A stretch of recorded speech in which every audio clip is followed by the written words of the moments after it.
What's up, guys? Welcome back to the channel. This is yet another keyboard review. This is the Chilkey ND75 LP, the low profile version of the original Chilkey ND75. So let's get into it. So first of all, in the box, they finally included a keycap and switch puller.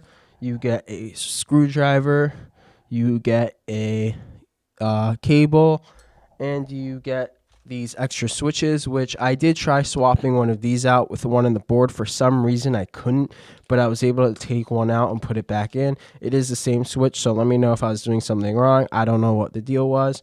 But you will also get an extra screws for top mount, and the board will come stock with the gel mount, but I do have it currently in top mount.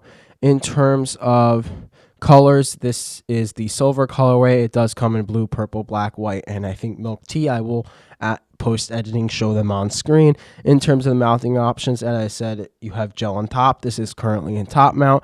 It will come with an aluminum plate and 4 different foams through the board: case foam, PE foam on the back of the PCB, etc.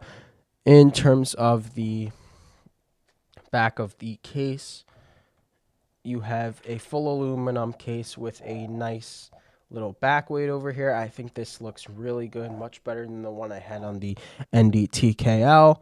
And also, this case does have an easy to remove top with no screws. I currently have the board in top mount, so it's a little more difficult, especially with the screen, to take off. So I'm not going to take it off in the video, but essentially you will push it up here and just pull it off pretty easily. It is magnetic. In terms of the PCB connecting to the daughter board with magnets, this also does not support that on the low profile version like the other keyboards do, but it is still a pretty easy keyboard to take apart. In terms of the switch, these are Aster switches LP. In terms of the sound, it sounds pretty good. This is a very good sounding board. It just will not sound as good as the original Chilkey ND75 or other full keyboards, but it does sound really good, and I really enjoyed the typing feel. In terms of the stock sabs, they're not pre-lubed the best, but they're pre-lubed okay. In terms of gaming, though, I did have an issue with the shift. Every couple times I'd press it down, I'd had a weird bump while gaming.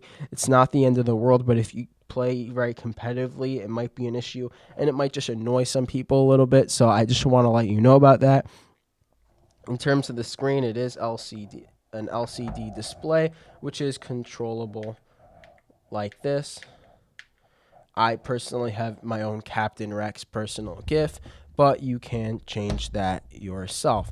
In terms of software, it has a web software. It's okay. It's nothing crazy. I do prefer web software, and it worked fine. It might have been lagging a little bit. This board does support RGB as well, which is fine. I just don't have it on because I want my battery life to last.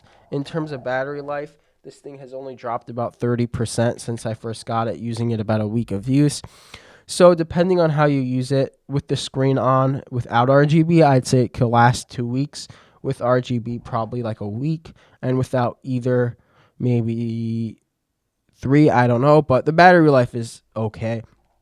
In terms of gaming, I was gaming with this, playing COD all week. I had no issues. It felt pretty good. I was also playing some Minecraft with it. I had no issues. It felt like a really good board.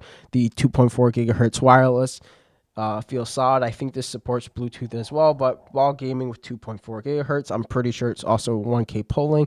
This just felt solid. It's no Hall effect board, but I think this is an amazing board for gaming, except for that shift issue I mentioned before. In terms of pricing, this does come in between 100 and 105, depending on what color you get, and plus the shipping costs. So I would say this is going to cost around $140 in terms of if you should buy this. So this is, at the end of the day, around the $140, $130. I don't think this is the best keyboard on the market. This does have some issues. Like I said, the shift issue. Not all the switches are pre-looped perfectly.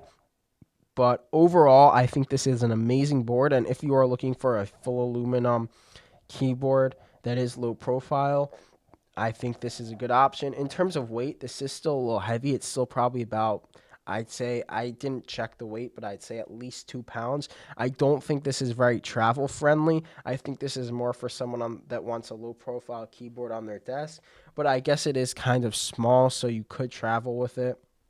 This is a very premium feeling keyboard with nice cold to the touch metal. So overall, if you do like this sports aesthetic, you do like how it sounds, I definitely think for $140, $130, it is a good pickup.